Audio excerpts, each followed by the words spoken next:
Hey guys, thanks for watching this episode of Gilmore Outdoors. If you've been following along, this is day 3 of our trapping, or checking the traps in our trapping series here. And like I said in the last video yesterday, there were some things that I wanted to talk to you about with the stats that I left behind. And those stats are, if you haven't watched that other video, that on average, a coyote in my area is going to kill 50% of the deer fawning population. And a female coyote, while she's denning, may kill up to 20 fawns per year. So that's a huge number. And also, the cats that we haven't caught yet, but a bobcat on average is going to kill between 20 and 30 turkeys per year. So let's just think about this in terms of my family. We probably eat 10 deer a year if we get that many. But we definitely could, and we've made our diets a lot around our venison harvests because it's healthier meat. I've had some heart problems, and I think that's a good way to kind of watch what you're eating there. And the kids that at our house, they love it. So we do jerky, and we do roasts, and we do obviously fried tenderloins and things like that aren't so good for you, but we eat a lot of venison. So let's say we are eating 10 deer a year, and one coyote at minimum kills 10 fawns a year. We've traded our place in the food chain by taking out just one of those coyotes. And so if we can do that 4 or 5 times at minimum on our place with the coyotes there, trap 4 or 5 coyotes, then we're making an impact directly for our farm that we have by not overutilizing it whenever we have a ton of competition with the other predators that are there. And the other thing about that is, you've got to think about, and I don't know how old you guys are, but I'm 45 years old, and whenever I was a kid, running coon dogs and running coyote dogs and trapping were huge things. And a lot of you will say, well, I don't really remember that. And maybe in your area it wasn't. But coon dogs and coyote dogs were a big deal around here. And trapping in general was a big deal because at that time you could trap, and you may not make a full-time living at it, but you could trap and get paid. And a lot of younger guys were doing that in place of a job or while they were looking for a job, and furs were worth a lot. Now, it's not it.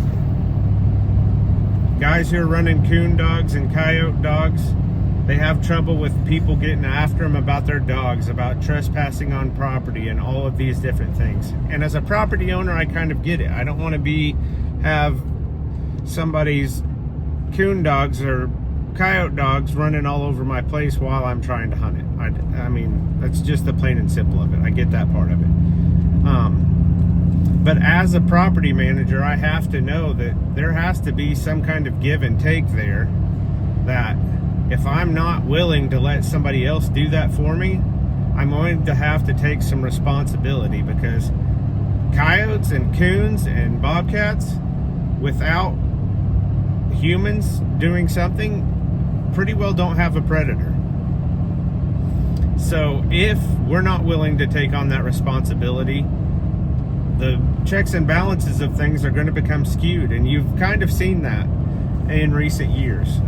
Deer populations are down a little bit, so not so bad with deer, but if you look at turkey populations across the southeast and the Midwest, and I could tell you this without looking at charts and graphs and numbers, that it's drastically different than it was even 5 years ago.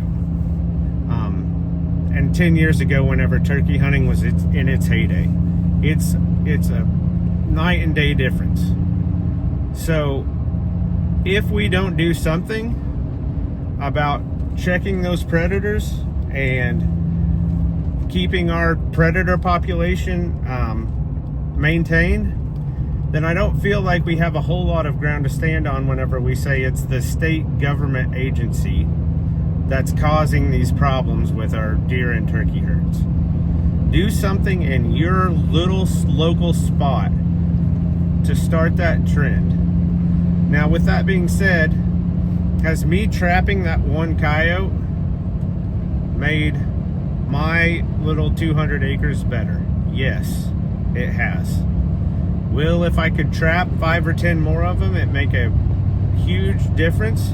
Yes, it will, for a brief amount of time. But with that being said, if I'm the only one doing it in 230 acres, it's going to make less of an impact in the 640 acres that are in a square mile, because none of the neighbors are doing the same thing. And then whenever you talk about a general area, 10 square miles, it's going to be even less dramatic as far as what you see. And what's going to happen then is, even if I take them out of my place, similar to what happens with deer, you harvest some deer off your place and you've got good habitat.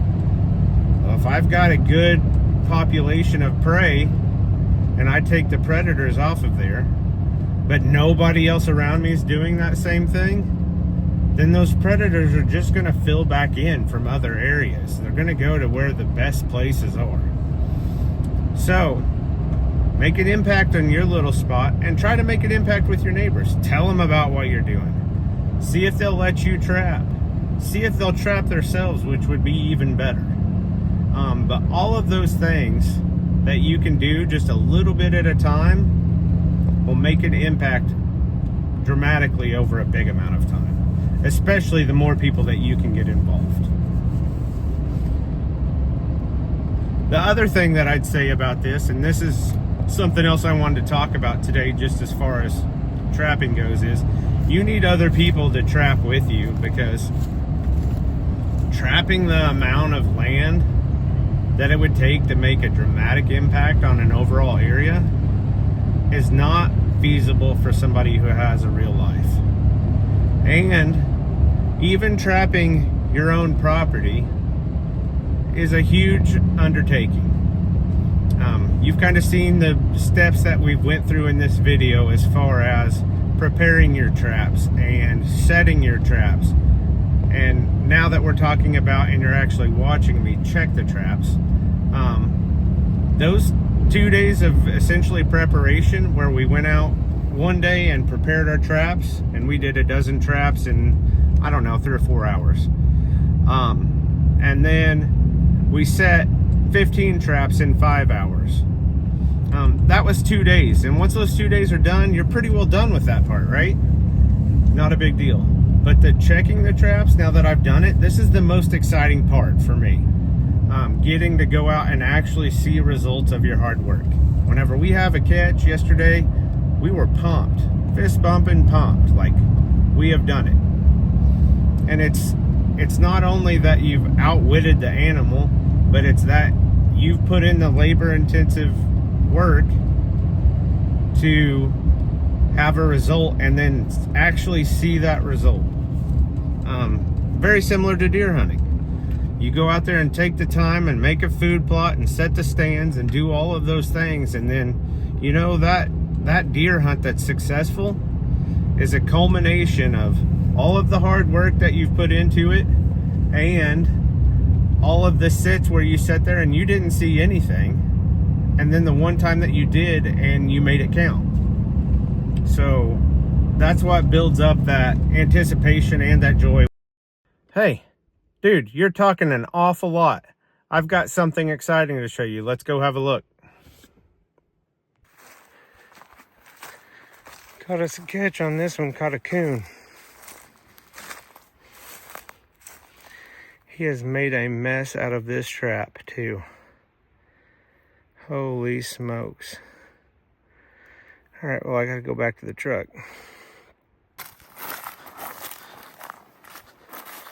All right, so we already did the walk up on this trap. We know that it's got a coon in it, and he is very much big and very much alive. And I would imagine a lot of our dig ups are happening because of this coon. He's back leg trapped, and I don't believe he stands any chance of getting out. And he is not going to be a happy camper, but he has completely messed up this trap set. So I'm going to leave this sprung for today. And when I have a little more time, I'll come back and reset it. And it might actually be a good coyote set after I get it reset. But we're going to get him out of there and go on to the next one.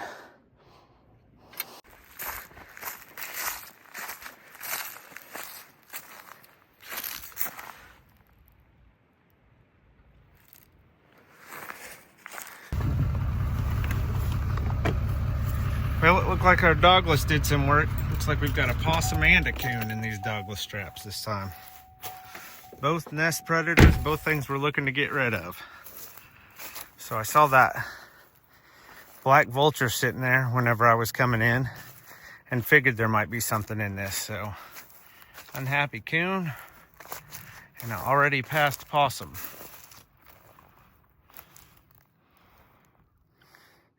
We're gonna get these animals taken out, and we've got 4 more traps to check after this. All right, now let's go back to checking some more traps and listen to me yap. But I've got to tell you, with trapping, you know, deer hunting, you can go out one day, and if you've got plans the next, so what if you don't go? Here's the difference.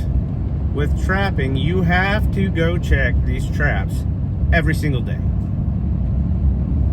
And so for us, we're a household of 6. We have 4 kids in school.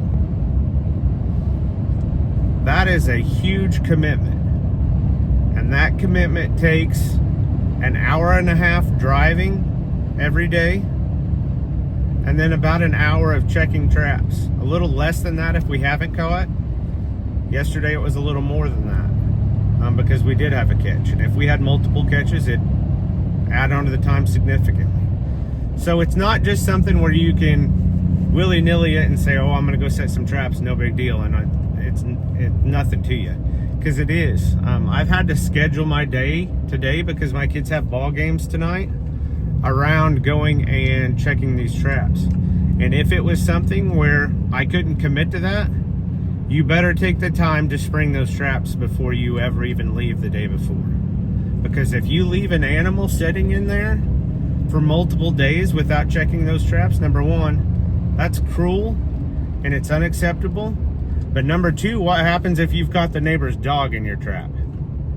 And in 24 hours, you can release it in unharmed. But couple days, 3 days, and you've killed the neighbor's dog because you were irresponsible. That's also unacceptable.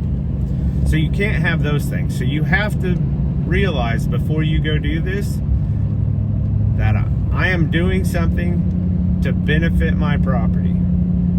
I'm doing something to increase the value of my property by increasing the deer herd on my property. But nothing that you do on your property that's going to increase the value, short of just buying it and having it, is going to come without work. So a couple of things that we're working on with this property are going to be habitat management and predator control and setting this up for hunting. I think those 3 things are going to increase the value of the property over time, along with just having the property. But all 3 of those things are going to take some blood, sweat, and tears to make it happen too. So don't commit to doing this if you're not committing the time and realizing it's going to take a minute. It's going to take a minute out of every day that I have. And if you realize that tomorrow we have a full slate of tournament ball games, spring those traps, take the time to go back out and reset them whenever you know you're going to have the time to go check them. So that's a wrap on day 3 of checking traps. Glad you guys are sticking along with me. What we end up with there? 2 coons and a possum, 1 coon in a dogless and 1 possum in a dogless, and then 1 coon in the jaw trap. You know, it isn't a coyote or a bobcat, but grand scheme of things, I felt justified. The turkeys seemed to thank me. Sorry, I had a neighbor pull me over to talk to me. Anyways, I had a group of deer in there, I don't know, 2 or 3 does and a couple of yearling fawns. And then that group of turkeys that I actually videoed, I don't know, there was 25 or 30 in there, I didn't count, but all hens right there, and that is a promising sign, and that's what we're putting in all this effort for. We're going to do better about keeping those things alive, helping them have better nest success, and just overall quality habitat for them. So stick around again tomorrow as we'll go check them trap set number 4. Check number 4. Like and subscribe to continue getting notifications on when new videos post. And remember, kill more with Gilmore.